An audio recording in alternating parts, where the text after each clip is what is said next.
uh, money or power. Mm. And there's a trade-off. If you want an outcome, then you require power to force that outcome. Every piece of legislation is passed. Why? Because the previous ones were flawed, trying to control outcomes. And so as flawed human beings, we produce flawed legislation. And then we have to make a continual correction in order to get the outcomes that we want, that require force and power to do it.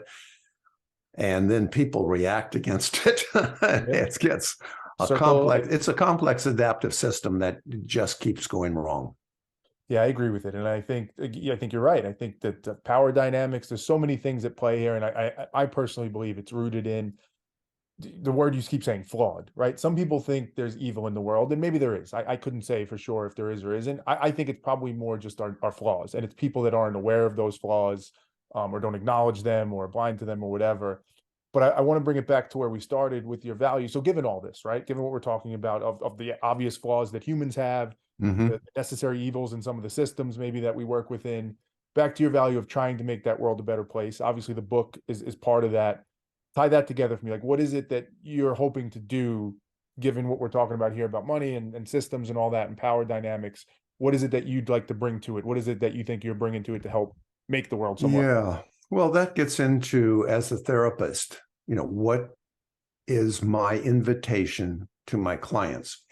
And I have a number of models. Now, if you notice what I'm saying is I have models. So in my life, I look at, rather than as an evangelical looking at absolute capital T truth, I now look at my life in terms of models. And the models are effective as they approach reality. The further my models are away from reality, eventually reality says, Rich, no, I'm going to spank you. So the first one is to teach people about maps and models. The map is not the territory. That was said by a famous guy, Kabinski, way back when. So once we realize that as flawed human beings, we have biases, that we create models. So that's what I want to teach my client, that how do we improve our models? Another one is, where is meaning located? In other words, if a client says to me, my husband just pissed me off so much, he just blah, blah, blah. I'll go, okay. So your husband's in control of your emotions. So there's an event. Does the event come attached to the meaning? So for example, extreme wokeism. The event out there means something and I have to react, or makes me feel in a certain way. As versus, oh, there's an event out there. How would I like to experience it? And that brings us to agency. And agency is the ability, a higher level, to be not only be aware of our physical sensations, our emotions, and our thoughts, but once we increase that awareness and we practice that, eventually it can start to make choices about where we want to be. Do you want me to keep going down the list? Well, let me ask a question on that, because I did get a chance to listen to you on one other podcast. I read some of the stuff, so I was thinking about some of this too, and I love where you're going in so many ways, because I think awareness, clarity is often a word I think of, and I think it very much ties again back to the flaws, being aware of those flaws, understanding them, and flaws is a very general term in that, but it could be biases, it could be blind spots, it could be emotion, it could be ego, it could be all different things that I would argue lead us to act or think irrationally in a very pure form, right? So I think what you're trying to bring to that, which I think in some ways I'm trying to do with this show too, is to help people build the skill, build the muscle, to be more aware, to have more clarity. It doesn't guarantee us anything, but it increases the chances that you'll see it maybe a little bit more accurately and then make a decision that acts more in accordance with what the outcome you want to be. The question I'll ask though is all of this is still happening in the same mind that is, it's almost like you're using the tool that is flawed to fix the tool. You know what I mean? Like, it's very circular.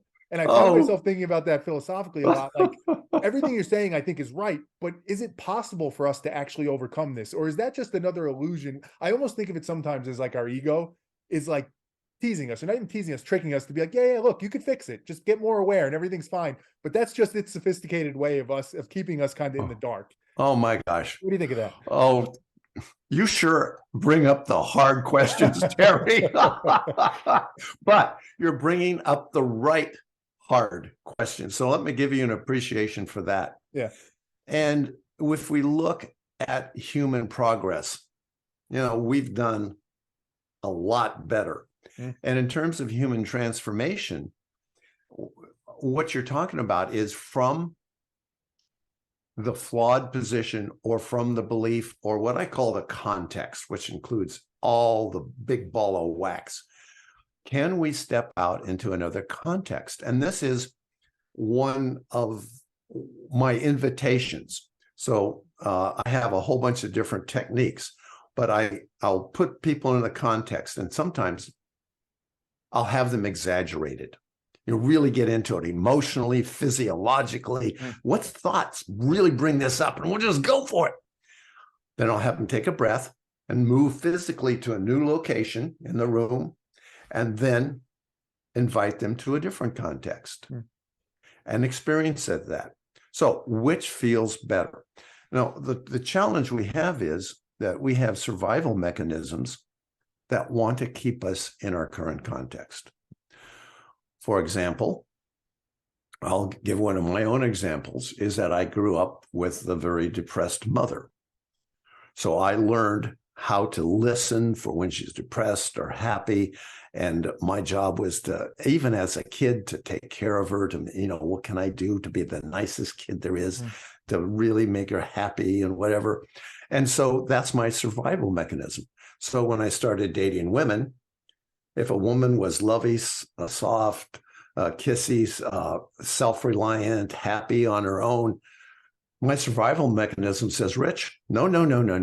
We don't know how to handle that. So people will, the obvious example is women who've been abused by fathers will tend to find a man who will repeat that pattern because we know how to survive it. We've practiced it and we've built our life around surviving that.